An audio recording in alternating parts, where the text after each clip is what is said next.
Good evening, everyone. My name is Deborah King, and I'm the Executive Director of the Brunswick Downtown Association.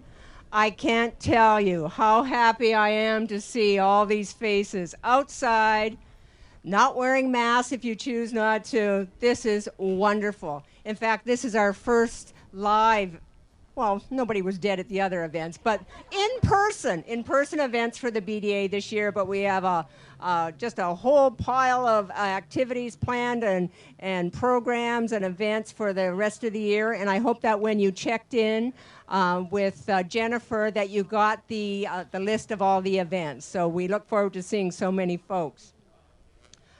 Let's see.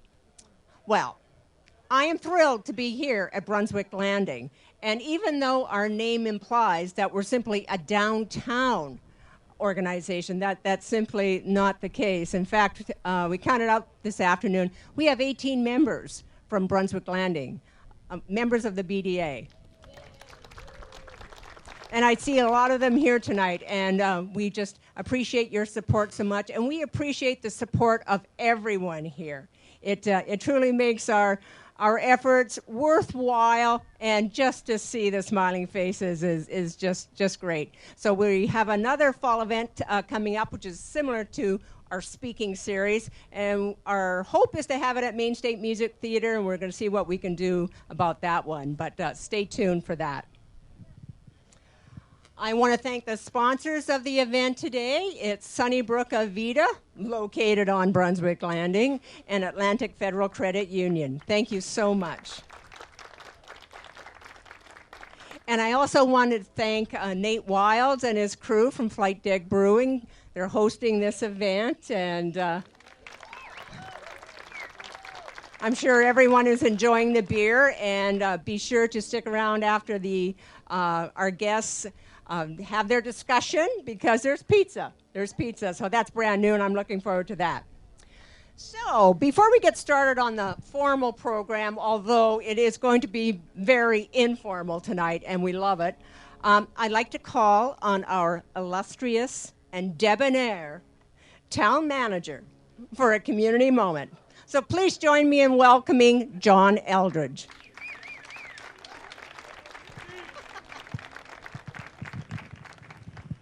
Illustrious and debonair. Thank you, Deb. This has got to be great, for everyone to get out here in the sunshine and enjoy my two favorite foods, beer and pizza. So, Nate, good plan. I don't have a lot to say. I know the program is going to be about entrepreneurship, and I just want to congratulate all the entrepreneurs in Brunswick for making it through the pandemic. Raise a glass to yourselves, because fantastic that we made it this far.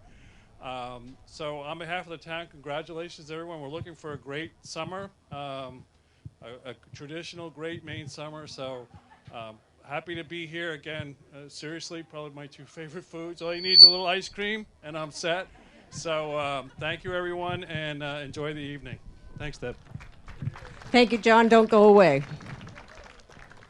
As a small token of our appreciation, I would like to present you with a very unique paperweight for your desk, just to remind you what's going on downtown.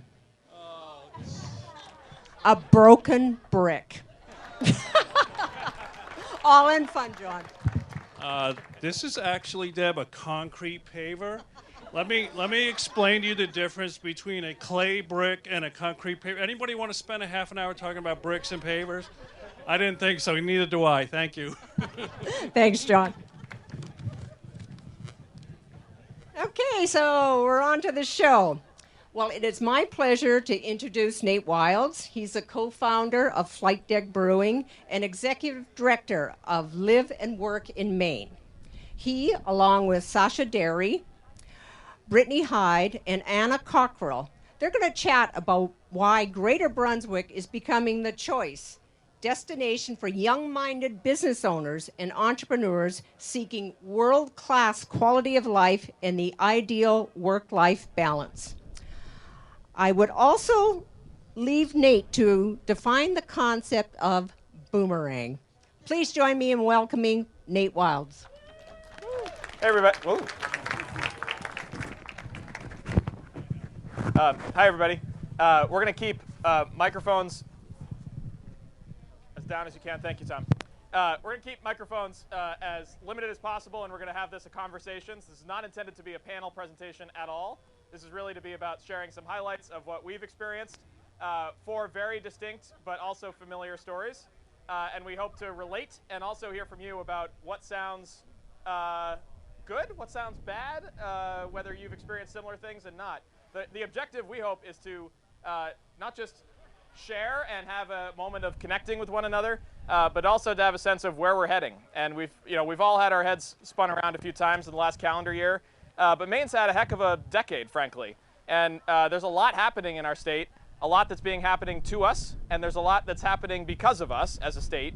And so we're in this really unique opportunity spot right now to not just make a difference, but also to have some fun and to be really optimistic and bullish about whatever the next 50 years, or shall I say 201 years now, brings for the state of Maine. So with that being said, we've got 3 of my favorite people to drink beer with and soon to cycle with. Occasionally launch rockets with. My Brunswick Landing neighbor, Sascha, with Blue Shift Aerospace. My community member, Anna Cockrell, my community neighbor of Casco Bay Dental in downtown Brunswick. And Brittany Hyde, the newest business owner? Yeah, newest business owner in Brunswick, the fastest growing business in Brunswick over the last 5 days. Spark Cycle Studio right here on the landing. So you can work out, you can drink beer, eat pizza, lock it, and go get your teeth cleaned, all within walking distance. So I'm going to kick it off with just a couple of prompts to get you to allow you to understand these stories a little bit. And we welcome interruptions, we welcome comments, we welcome peanut gallery excursions. Sound good? Okay. To start, so Deb brought up the term boomerang. We'll talk about this a little bit. The Live and Work in Maine has branded the term boomerang to mean somebody who started in Maine, some way, shape, or form. You grew up here, you have heartstrings here, you came to summer camp here, whatever, however you classify that. You started in Maine, you left, and you're coming back. So we 4 happen to be boomerangs. A theme that we're also going to talk about is the fact that boomerangs are a potential assistance in Maine's labor shortage. It is not the answer for a lot of reasons. First and foremost, if you started here and came back, the demographics of our state will look exactly the way they are today. I don't mean to identify anybody, but visually, you can note that we're 4 white people up here. If we just simply focus on bringing boomerangs to Maine, we're going to continue to be an old and continue to be a white state.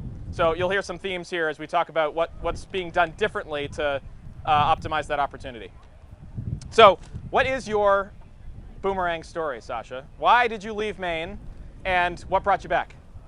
Yeah, so I'll try to protect my voice. Yeah. Do we need the microphone? Thanks, Deb. Feel free to step forward. Okay. Great. Everybody hears me okay? I hear myself. So it's probably similar to, well, we'll find out. So I actually went to college in the Midwest. I came back. I tried to find a job. Couldn't find a job. I majored in physics, and that's why you can't find a job anywhere. And I came back here. I got an electrical engineering degree at USM, trying to find a job again. Immediately pulled out of the state because there's lots of jobs in tech degrees outside the state of Maine. This was a while ago. This is well over 20 years ago. So it took me away, but I basically spent a lot of time in many other states and a few other countries, came back after many years, and that was really thanks to MTI. MTI, I'd started a solar company that had been around for 22 years, that's still around, Alti, based out of Massachusetts. But my heart, my passion was in rockets, in space exploration, as some of you might have guessed. And I started that company in Massachusetts, and it was really thanks to MTI that said, hey, if you want to continue to do this, and we will actually provide you funding and grants to do something cool and high tech in Maine, but you have to bring your company to Maine. I said, okay, sounds great. So that's the really short story. There's a bunch of things I skipped in there, but I don't really want to consume all my time because I have imagined these folks have some really interesting things to say about the same. So, thank you.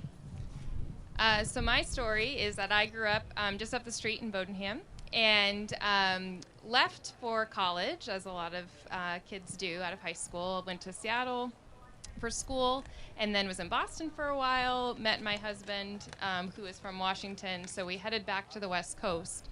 And most recently, we were in Oregon. My husband's a dentist. I am not. And he was at a point in his career where he was looking to purchase a business. And we looked all up and down the West Coast because his family ties are there, and he was pretty convinced that's where he wanted to be. When we kept coming up short on a practice that felt like a good fit, we were finally like, well, maybe we should look in New England. We know we like it there, and I think we could live there too.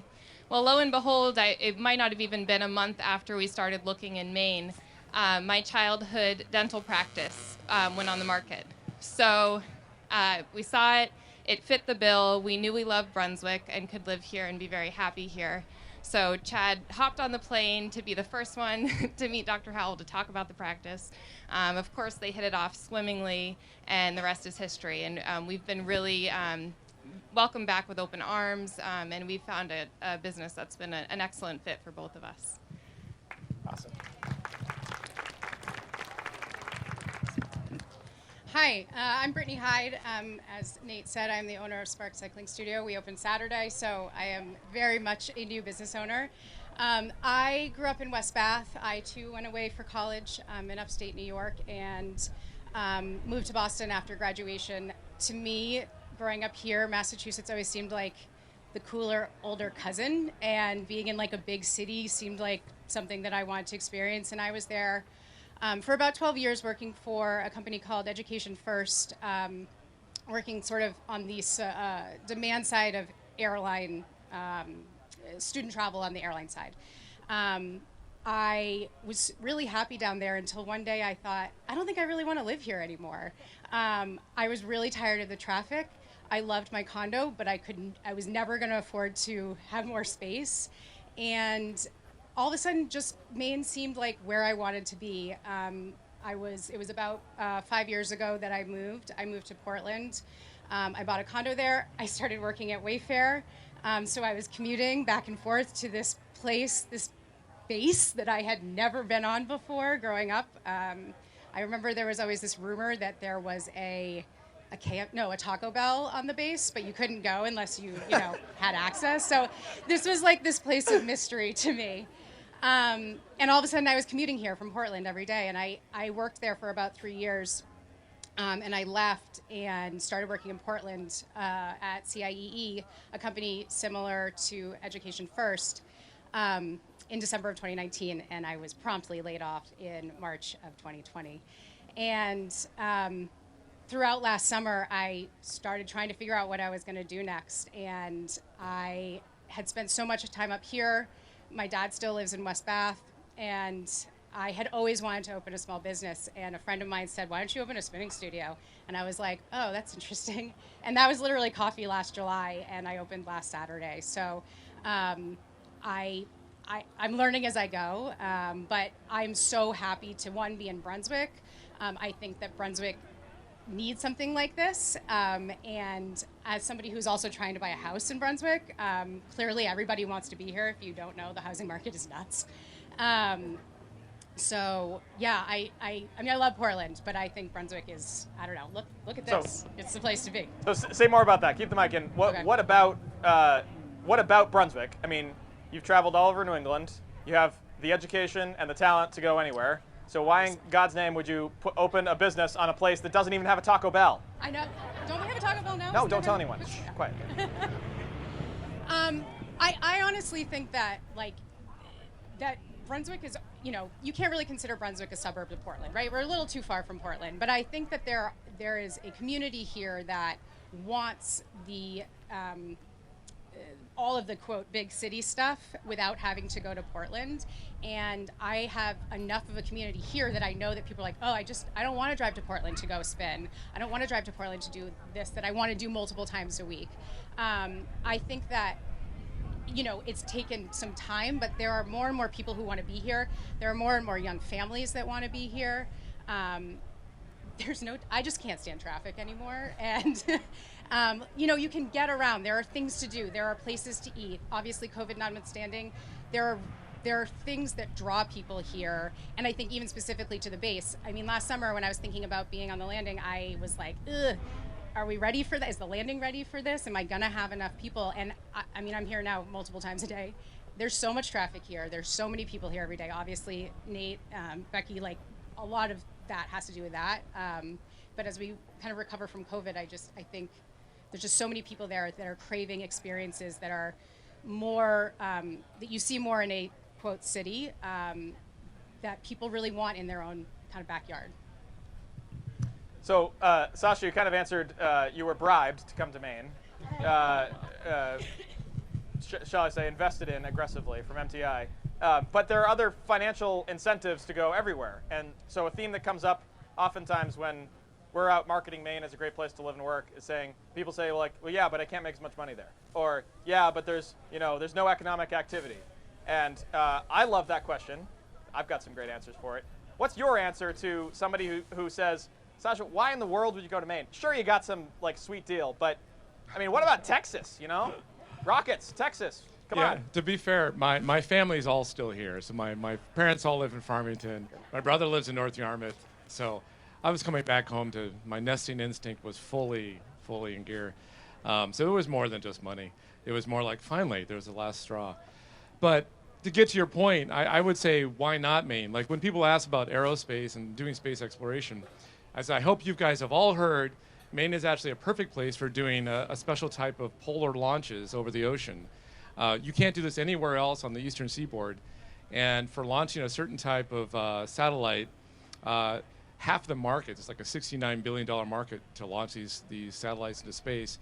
Half the market is to launch into an orbit that we can do in Maine that nobody else, even down to Cape Canaveral, can do. Only on the West Coast can you do this. So, but, why Maine? That's one reason. The other reason is why not? We create a lot of really smart, good, intelligent people, and probably one of our best exports in the state isn't blueberries, not even beer, not even potatoes, not even wood. It's our people. It's people like ourselves. It's the kids that get educated here or the kids that go elsewhere to get an education that don't come back. It is one of our best exports. And fundamentally, that's one of our problems is we have good people here. We tend to let them go, and we have a really hard time bringing them back. So I think why not Maine? We have the ability, we have the capability, we have the desire, and I think now we're seeing in this year of COVID more than ever, it's more than boomerang. It's like a magnet. We're seeing that everybody recognizes, oh, wait a minute, when I can have internet service wherever in the world I want to have it, and I can work from home wherever my home is to be, of course Maine. And now it's like, why would you go to Texas? On that note, let's talk to it. So speaking of an export, Anna, we as a state exported you, and then we imported you back. So I know you have a few letters after your name professionally. Your husband and partner, Chad. I think Chad's here, right? Hey, Chad, right up front. Excuse me, Dr. Cockrell. And so you each have a bunch of letters after your name. You're both highly educated. You have skill sets that can be transferred anywhere. You've got the opportunity to buy a practice. A dental practice, you've told me this, a dental practice is in some ways a dental practice, right? It's a business model that exists everywhere across the country. So why in the world would you pick Brunswick when you could have picked, and you could have thrown a stone and hit a dental practice much closer to where you were? For us, it was about the style of practice that we wanted to have as business owners. For us, community was extremely important. We wanted to be contributing to a community that we felt good about. The health of a community is really important to overall health and wellness. So here in Brunswick, we get to collaborate with some really great nonprofits like Oasis and Tedford and Mid-Coast Hunger, and all of those things. Not just are we, physically helping people have healthier smiles in our office, we're also getting to contribute to a really vibrant community that in an integral way that we wouldn't necessarily be able to do in another larger city, or we get to really be part of making something happen in a whole health way. So quick show of hands, how many people would identify themselves as a boomerang? Awesome. Wait, keep your hands high. Great. It'd be fun afterwards if everybody can hang out and head to the fence. I'd love to get a boomerang photo of just all of us welcome back. How many people, so let's celebrate that. Let's celebrate somebody else. How many people would identify themselves as a fresh import to the state of Maine? Fabulous, welcome. Thank you for being here.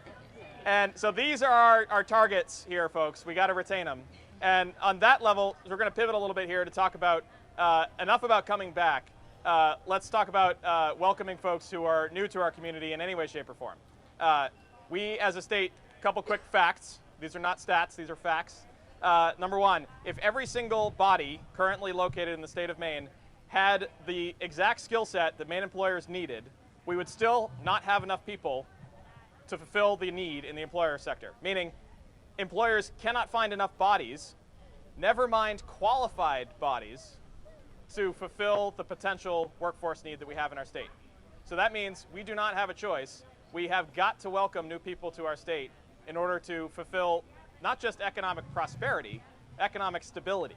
Because if employers aren't able to hire, a lot of those hires are not just potential growth opportunities, that's stabilizing opportunities. They're not going to be around much longer if they can't find the workforce necessary to do the job. So that's a fact. The second fact is that there is no source of talent that solves the problem without, statistically speaking, we cannot do one thing. There is no silver bullet, meaning we cannot just retain college graduates in the state. We cannot, statistically per capita, we cannot just focus on international migration. We cannot just focus on domestic migration. We cannot just get adults to stay in the workforce and unretire. Sorry, Mom and Dad. We can't do any one of those things. We have to do them all. On a per capita basis, there's not one thing that works. So we've got to do everything at once, which means that we've got to practice what we preach here and whip out our multi-tools and do it all at once. And so that's the next topic. So we've all chosen to be here in some way, shape, or form, here in Greater Brunswick, in Brunswick for business. Speaking for myself, I don't happen to live in Brunswick, I live in Bath. What about our community do you wish, or are you actively trying to improve based on your experiences here? Meaning, what needs to change in order to make sure that Brunswick continues to thrive into the next 10 years? This is when we all look at each other and say, who wants to go first? Yeah, okay. Go ahead. Okay. Well, on a personal level in our office, if you know any dentists that are looking to relocate to Maine, we need them. We would welcome them. We, especially with the pandemic, I think healthcare providers in general are needed. Access is a real issue even for people who can afford to pay, which means it's a bigger issue for people who can't. So that's something that we experience personally every day. So yes, if you know of any healthcare providers that want to live in Maine, I'd be happy to talk to them and give them a pitch. So, Anna, before you go, aside from recruiting new healthcare providers, I'm putting you on the spot, but I know you have an answer for it. What are you doing as a practice to bridge between now and when we have a dentist for everybody in Maine? What can be done now to triage that? What can we all do to help solve that challenge? The Band-Aid that currently exists in Brunswick is Oasis Free Clinic. So if you don't know about it, I would recommend looking it up.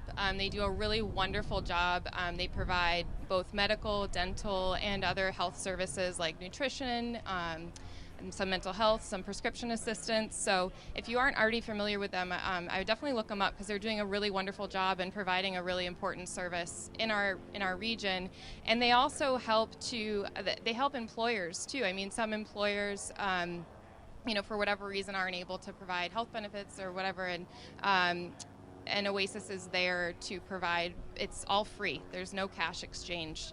Free volunteer-based health services right here in Brunswick, which is amazing. I think the biggest thing for me is housing. It's even before the COVID craziness, like housing was bad. What do you mean by that? So what I mean by that is expensive, and then of course now it's not available. It's not there. There's nothing. And then if it's there, you have to bid something like 20-30% over asking price, right? Yeah, right. Yeah, so it's terrible. So I have two employees. I'm trying to bring one from Vermont, one from Massachusetts. This is for my solar company to Maine, and then I have folks that want to move from the far western part of Maine that used to work for Pratt & Whitney 2 weeks ago, and they want to move to Brunswick. Impossible to find places, expensive. And so I would say that is a big one. So like I was one of those, there was a poll about what to do with the property there. I'm usually I'm quite a bit of a tree hugger, but there's this beautiful, preserved area that's on that side of the runway. There was a vote on what to do with it. I was like, make it for housing for people. So people can, have, this was definitely pre-COVID, but so people can come and live in closer to Brunswick. So I think that's a big, what am I doing for that? I've allocated one of my bedrooms to an employee of mine to come and live in my house, and he's going to come next week. So that's what I'm doing. Good for you. Just as a quick anecdote, I mean, we all chuckled at that. There are a lot of stories we're hearing from, for example, I won't name names, but the largest healthcare provider in the state of Maine as a system. There are stories of folks in the HR department going out personally to find relatives who might have a spare bedroom to make sure that folks coming for a job have a place to stay. That is a huge challenge. Things will shake out. I want to share the other optimistic piece, just to end on an optimism note there, is that while it feels like things are getting more expensive, they absolutely are, as Brittany will attest. She was like, she's lost 3 homes now for a bit more. So we're in a weird time right now. When you take out sort of the most recent few months, generally speaking, Maine is still the most, much more affordable from a cost of living perspective, like over 15 to 20% difference between Maine and most greater metropolitan areas across the United States. So when people say I can't make as much money, or the housing is expensive, or yeah, but I don't want to pay for all that gas,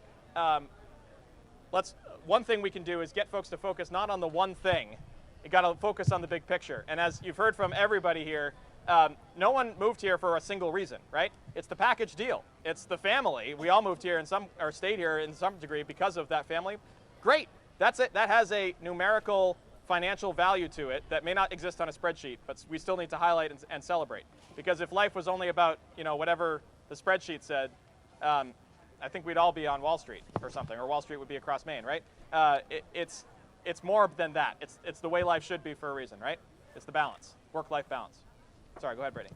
Well, I was going to say, I'm not really sure I'm doing anything to, fix the problems that you were talking about, because I've been in business for 4 days and I'm just trying to keep the doors open. But what you did was you still opened your business even though you don't have permanent housing.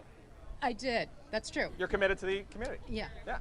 I'm employing people, yeah. Well, one thing I was going to say that sort of goes backwards a little bit, but one of the reasons that I liked Brunswick is I saw an opportunity of a more diverse in age community compared to, Portland is already saturated in terms of cycling, but that I saw that as an opportunity to create other classes that are focused on people that are older, focus on people that have never done it before, give them opportunity to learn what indoor cycling is about.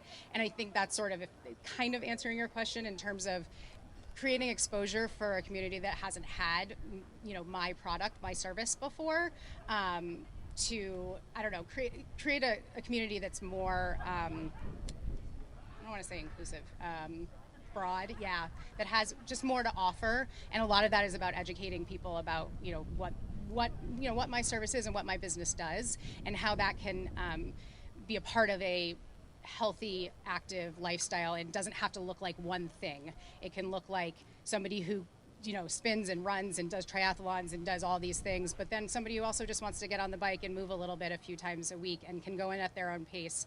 So a lot of it to me is about education and having a lifestyle that I think a lot of people in Brunswick live, but giving them another opportunity to live that life. So last question, we're going to wrap up, both because we're going to wrap up and also because Brittany has a class to teach in a few minutes. I have a class at 6. Free marketing plug if anybody wants to go. I've got bikes open. Head on over. We'll have pizza for you afterwards. Last question. So what do you wish people knew about your business or choice to live and work in this area that you found difficult to communicate? So, for example, I'll give you one for me. I wish people knew. So 2 things. One is a pure selfish. Okay. So one thing, I wish people would, instead of asking what's going out on the landing, take the time to come and explore what's going on the landing. And that's difficult to say sometimes. To say, why do I have to tell you? Like, it's your community. Come on out and check it out, right? and that's a bias because I was never here when the Navy was here. So my bias is, why wouldn't you drive down this road, right? So I get it. There's some historical precedence there. The other thing is the question, how are you doing through COVID as a business? I wish people would ask that question, not of me, but of the team that works day and day to make this a great place to be, in that I've got my answer. I'm in the trenches with them as much as I can be, but the crew is what made it happen. So I wish people would ask them individually and on a personal level, how are you doing? And that's the real answer that counts, because any business owner will give you a business answer initially. That's kind of where the question's coming from. The fact that we're still here means we're doing fine, right? Really what matters is how the team's doing, and so I wish those questions were diverted to them. Can you repeat the question? Sorry, if you don't notice, my face is not on this because I jumped in at the last second, and so I have no prep for this. No, it's there. It's right there. So the context was, and there's no pressure here, is there anything that you feel that you want people to know that you've struggled to communicate? That you are either, and that could be you need help, and that could be I wish people just knew this or took the time to explore X, right? Yeah, I think I would. I mean, I think it's sometimes hard to know what your resources are to find out about things in the town that you live in. Like somebody will be like, oh, such and such just opened. You're like, oh, I didn't even know that. I've driven by it 300 times. So I think generally I wish people would engage with where they live in a broader way. And I think I'm just as guilty of this as anyone else. Sometimes it feels hard to find out what's going on, even though it's sort of all over the internet, and yet it's hard to find. So I think my biggest thing, and a lot of this is me trying to get word out, and I'm super thankful to be here. I'm glad this worked out for me. But getting the word out and helping people understand what is available to them in their community, but that they have to put a little bit of effort into that to find out. And I think that's what I would wish people could kind of think about a little bit more, especially when it comes to small business. It's super easy to Google and order something on Amazon or order something big, but I think everybody here probably is really good about supporting their local businesses, as evidenced by being here. And again, I'm just as guilty. Sometimes it's just easier to do it that way. But I think engaging is just so important in creating like a really dynamic community that people really want to be a part of. Thank you, Brittany. If anybody else leaves, we'll assume you're going to class. Thank you. Talk to you later. I think I already hit on mine with I wish everyone knew that, we would love to have the company of more dentists in town. So, but to piggyback off what Brittany was saying, one thing that, again, I think I want to highlight is that we have a very rich and creative and resilient team of small business owners here in Brunswick, and I think that was abundantly clear all throughout the pandemic. And there are very creative ways to support each other, and we try to do that a lot in our business through even the lip balms we procure, who we hire to do our gardening, our website. So I think especially coming out of the pandemic, I guess maybe my challenge is to think about, like, in your own little business, if you're outsourcing something or you need help with something, we try to at least look local first and see if there's a good option for our business.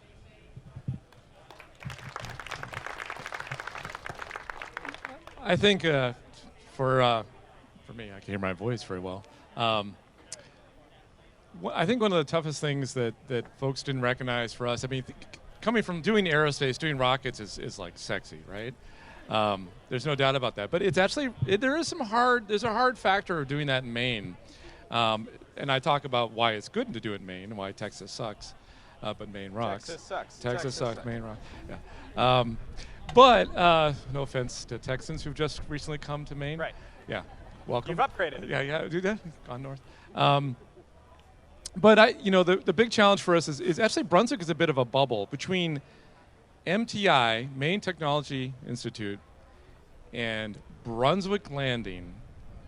I don't think I could have started or continued this business anywhere else in Maine, because what I found at least in the investment community, in our own culture, with which I come from, because I was raised here in Maine. I grew up in the down east Orland and Bucksport area, is we think we are capable of certain things. We are capable of doing things on the ocean, growing things in the land, previously mostly paper.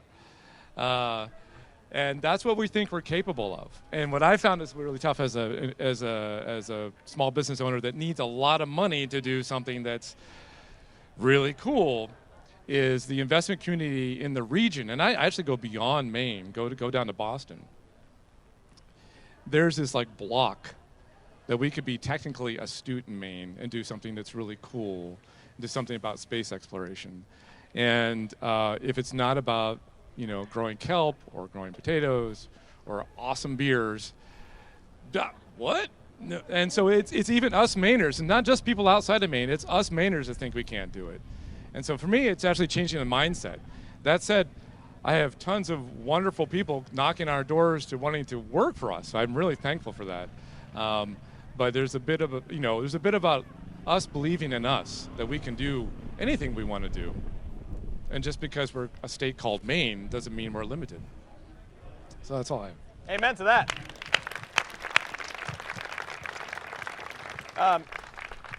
That's it, folks, other than this intended to be a conversation. Thank you. We're going to hang around, and I'm going to have a couple beers.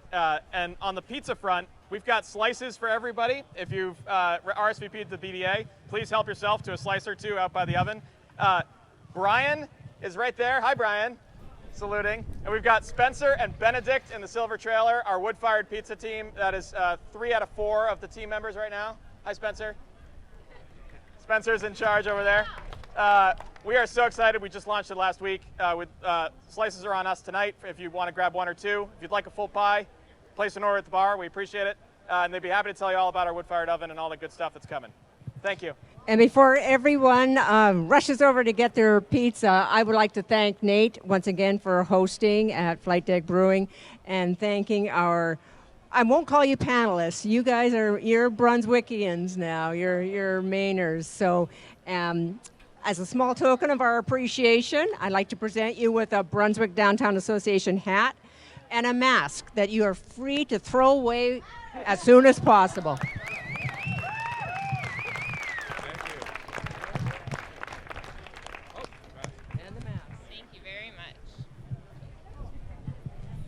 And I was really touched by the fact that the importance of a vital and attractive community was listed as one of the reasons that they decided to move to Brunswick. And that's what we're about. Working together, giving back. So thank you. Thank you very much. Thank you, Deb.